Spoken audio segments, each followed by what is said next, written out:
وأشهد أن سيدنا وسندنا ونبينا وحبيبنا ومولانا محمدا عبده ورسوله صلى الله تعالى عليه وعلى آله وأصحابه وبارك وسلم تسليما كثيرا. أما بعد، حضرت مولانا فضل الرحمان کا دامت برکاتہ ملالیہ، حضرت مولانا انوار الرحم کا مدثرهم العالی، حضرت مولانا محمد حنیف صاحب جالندری حفظہ اللہ تعالی،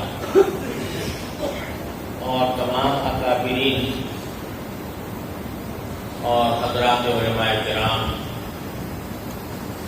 السلام علیکم ورحمۃ اللہ تعالی وبرکاتہ۔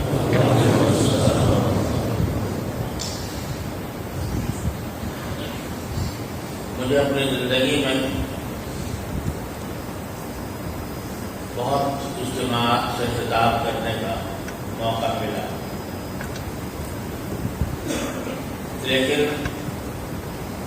مائک کے سامنے آنے کے بعد جو کیفیت بعض اوقات اپنی عاجزی کی محسوس ہوئی وہ کیا تھی بات ہے۔ ان میں سے ایک آج بھی کہ میری سمجھ میں نہیں آ رہا کہ میں آپ حضرات سے، آپ نے اپنی محبت سے، شفقت سے مجھے اس اعتماد کا آپ نے مظاہرہ فرمایا اور جس حسن ظن کے ساتھ فرمایا، اللہ تبارک و تعالیٰ مجھے اس پر پورا ہونے کی توفیق عطا فرمائے۔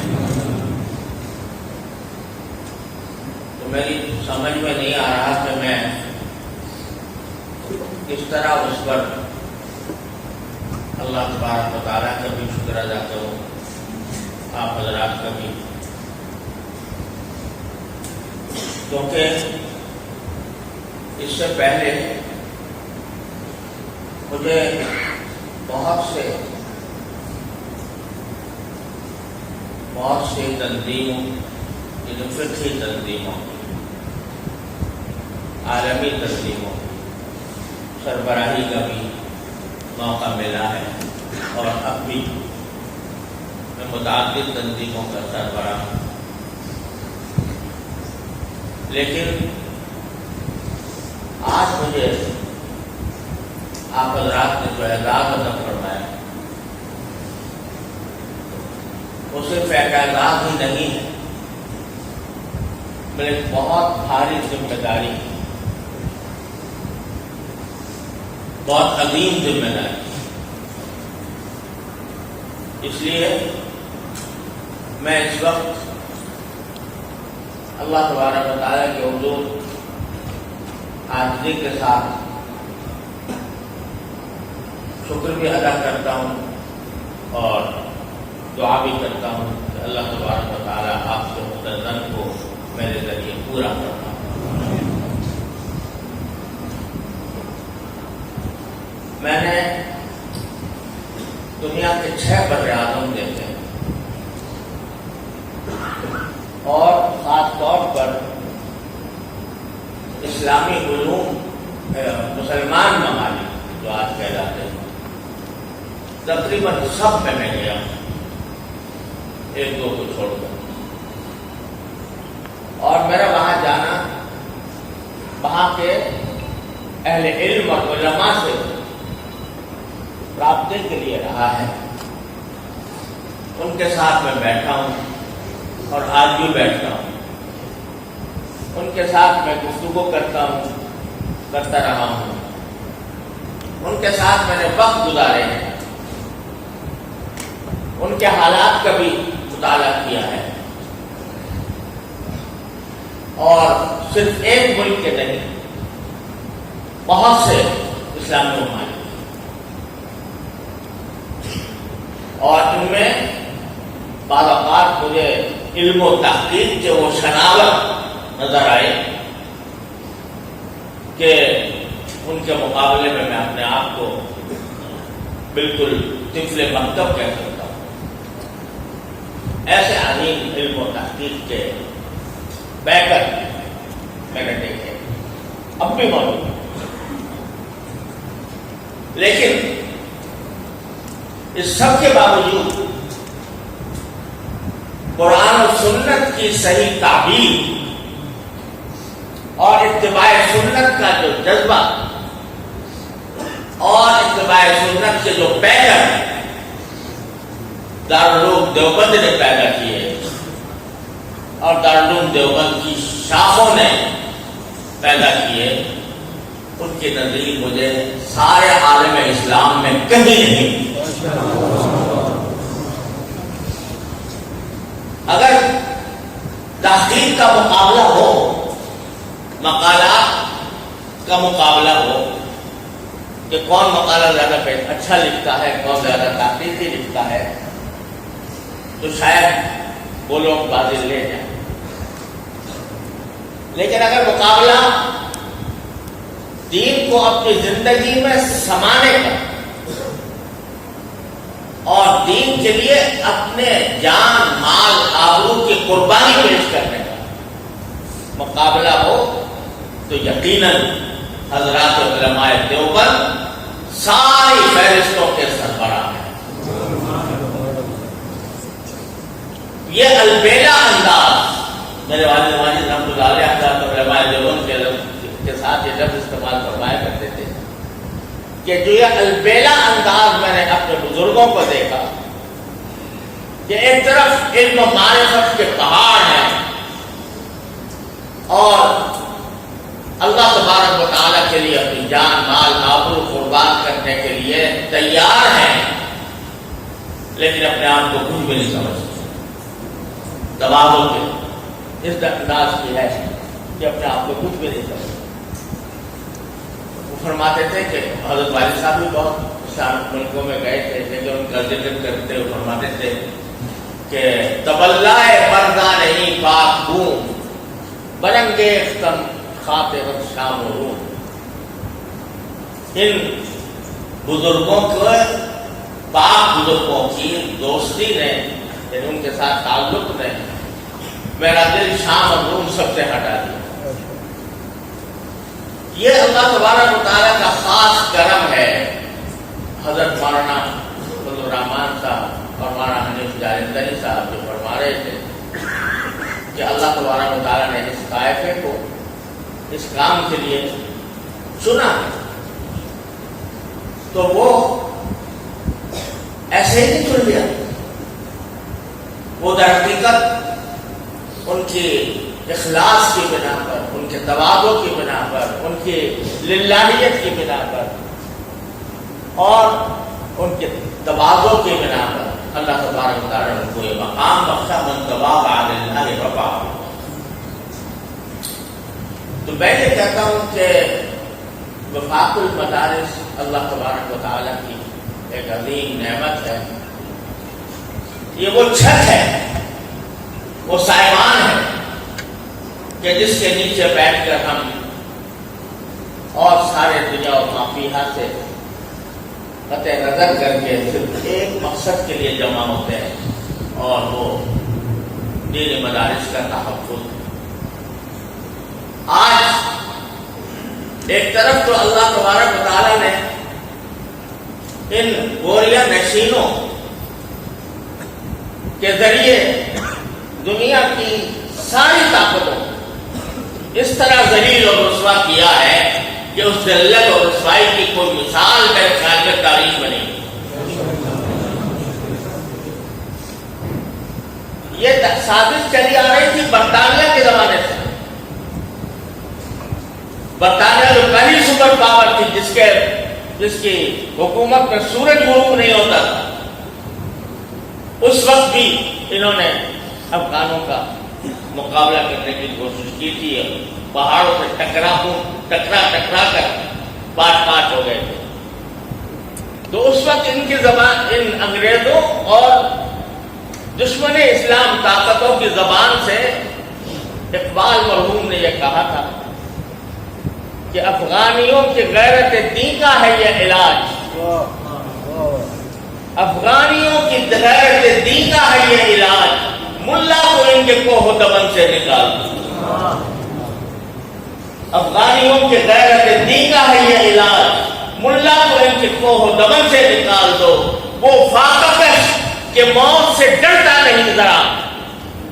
روح محمد اس کے بدن سے نکال دو۔ یہ تھا ایجنڈا برطانیہ کا بھی، روس کا بھی اور عاصم عمری کا بھی، کہ ملا کو اس کے کوہ دمن سے نکال،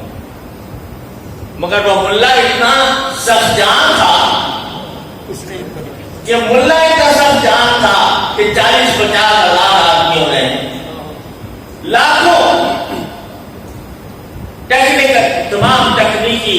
اسلحہ سے لیس 50 ملکوں کی فوجوں کو اس طرح رسوا کیا کہ آج پوری دنیا جو ہے وہ چیخ رہی، چلا رہی، اور خاص طور سے اگر بھارت کا ریڈیو سن لو یا اس کا چینل دیکھ لو تو اس کی جو چیخیں ہیں وہ آسمانوں سے باتیں کرتی ہیں، طالبان آ گیا، طالبان آ گیا، تو وہ اللہ تعالیٰ نے وہ ملا کو نکالنے کے لیے آیا تھا، ملا نے اس کو نکال باہر لے گا۔ اللہ تبارک و تعالیٰ نے یہ عزت و شرف الحمدللہ ان گوریا نشینوں کو عطا کرتا ہے، اور ویسے ہی نہیں کر دیا، 20 سال کی تاریخی جدوجہد، قربانی، جان کی، مال کی، آبرو کی، بیٹوں کی، اولاد کی، بھائیوں کی، بہنوں کی قربانیاں دینے کے بعد ان تنصروا اللہ ینصرکم، کوئی سب کے اقدامکم کا اللہ تعالیٰ نے کھلی آنکھ کو معجزہ دکھایا۔ تو میرے بھائیوں، یہ وفاق در حقیقت ہے تو خالص تعلیمی ادارہ، لیکن یہ ایسی تعلیم دینے والا ادارہ ہے کہ جو انسان کو انسان بنائے، جو اس میں ایمان کی روح پھونکے، وہ جو روح محمد صلی اللہ علیہ وسلم جس کے بدن سے نکالنے کے لیے ساری سازشیں چل رہی، وہ روح محمد پیدا کرنے کے لیے ادارہ۔ اور آج ایک طرف تو ماشاءاللہ اللہ تبارک و تعالیٰ نے دکھا دیا ہے کہ ملا کیا ہوتا ہے، اور دوسری طرف اب بھی خود ہمارے کالی چمڑی والے انگریز،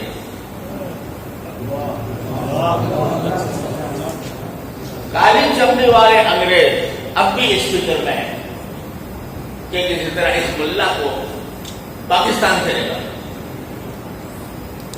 اور اس کے لیے طرح طرح کی سازشیں، طرح طرح کے منصوبے بنائے جا رہے ہیں، اور ہمیشہ دشمن اسلام طاقتوں کا جو سب سے بڑا ہتھیار ہوتا ہے وہ کوئی اصول نہیں ہوتا، کوئی نظریہ نہیں ہوتا، وہ پھوٹ ڈالنا ہوتا، ڈیوائڈ اینڈ رول کی پالیسی، ان کو تقسیم کرو اور پھر ان پر حکومت کرو۔ تو وہ صورتحال ہمارے بھی سامنے ہے، جس کی کچھ تفصیل حضرت مولانا عبدالرحمان صاحب نے اور برکاتہ اس نے بھی بیان فرمائی، اور مولانا حنیف صاحب نے۔ تو یہ ہمارے سامنے بہت سے چیلنج کرتے ہیں، اور ان چیلنجوں کا مقابلہ دو چیزوں سے ہی ہو سکتا ہے، ایک ہمارے اتفاق اور اتحاد سے، جیسے مولانا نے فرمایا کہ بنیاد مخصوص، کہ کوئی اس میں آ کر شگاف نہ ڈال دے، ایسا بنیاد مخصوص بنایا جائے وفاق۔ اور دوسری گزارش ہے، دوسرا جو سبب ہے وہ ہے جس کے اوپر ہمارے اکابر دیوبند نے تعلیمی نظام کی بنیاد مجھے یاد ہے کہ ایک مصر کے عالم دارالعلوم دیوبند تشریف لائے تھے دارالعلوم دیوبند کا معائنہ کرنے،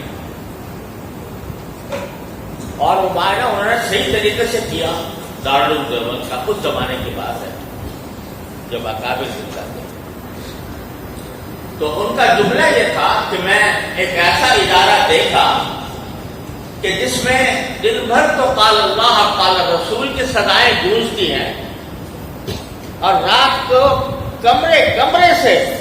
رونے اور اللہ کے سامنے عاجزی کا اظہار کرنے کی آوازیں آتی ہیں. وہ جو صحابہ کرام کے بارے میں کسی نے تبصرہ کیا تھا، غیر مسلم نے جو دیکھنے آیا تھا مسلمانوں کی فوج کو، حضرت خالد بن ولید کی فوج کو، تو اس نے کہا تھا جا کر لوگوں نے پوچھا تم نے کیا دیکھا؟ کأنہم رہبان باللیل رہبان بالنہار. رات کو جا کے دیکھو تو یہ راہب ہوتے ہیں، عبادت مصروف ہوتے ہیں، اور دن کو جا کر دیکھو تو یہ شہسوار ہوتے ہیں. تو اللہ تبارک و تعالیٰ نے اس بنیاد پر ہماری مدارس کی بنیاد رکھی تھی، اخلاص پر، للہیت پر، رجوع اللہ پر، عنابت اللہ پر، خشیت پر. اور اس کا نتیجہ یہ تھا کہ اللہ تعالیٰ نے وہاں سے کیسے جبال علم و عرفان پیدا فرمائے جن کی نظیر دنیا نے نہیں دیکھی، وہ ان کے اس جذبے کے تحت. تو میں یہ عرض کیا کرتا ہوں کہ انشاءاللہ دنیا کی کوئی طاقت آپ کے مدرسوں کو ختم نہیں کر سکتی انشاءاللہ، لیکن خدا نہ کرے اگر ختم ہوئے تو ہم ختم کرنے والے ہوں. اگر ہم اکابر کے راہ سے ہٹ گئے، اگر ہمارے اندر وہ اخلاص اور للہیت نہ رہی کہ حضرت مولانا رفیع الدین صاحب رحمۃ اللہ علیہ محتمم دارالعلوم دیوبند دہلی جاتے ہیں دارالعلوم کے چندے کے لیے 300 روپے اس زمانے میں اکٹھے کر کے لاتے ہیں. اس زمانے میں 300 روپے جو آج سے 3 لاکھ کے برابر ہو گئے، 300 روپے اکٹھے کر کے لاتے ہیں، راستے میں چوری ہو جاتی ہے. تو اپنی ساری جائیداد، سارے جو کچھ اپنے پاس تھا سب بیچ کر دارالعلوم میں داخل کر رہے ہیں. لوگوں نے کہا کہ حضرت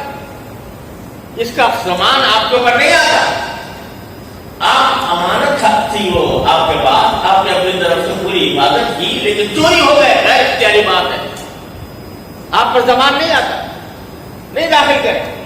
کہا کہ نہیں میں داخل کروں. لوگوں نے حضرت گنگوہی رحمۃ اللہ علیہ کو خط لکھا، حضرت گنگوہی رحمۃ اللہ علیہ سرپرست دارالعلوم دیوبند، ان کو خط لکھا کہ حضرت یہ مولانا رفیع الدین صاحب مانتے نہیں ہیں، اور ان کے سارے یہ اپنے جمع پونجی اسی میں خرچ کر دیں گے، گھر میں ان کو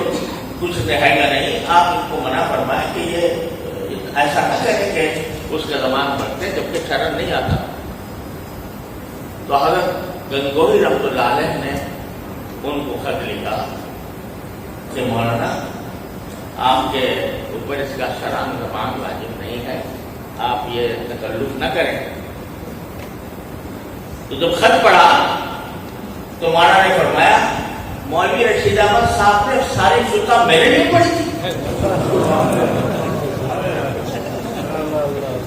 مولوی رشید احمد نے ساری فقہ میرے لیے پڑھی. اور اس سے اگلا جملہ سنیے، میں ان سے کہتا ہوں کہ تم اپنے دل پر ہاتھ رکھ کے دیکھو، اگر تمہارے ساتھ یہ واقعہ بیٹھایا ہوتا تو تم کیا کرتے؟ اگر تمہارے ساتھ یہ واقعہ بیٹھایا ہوتا تو تم کیا کرتے؟ نتیجہ کے داخل کر دیا. ان کی حضرت حضرت مولانا رفیع الدین صاحب رحمۃ اللہ علیہ کی ایک گائے تھی، وہ اس کو چرانے کے لیے جایا کرتے تھے کہیں باہر، شام جو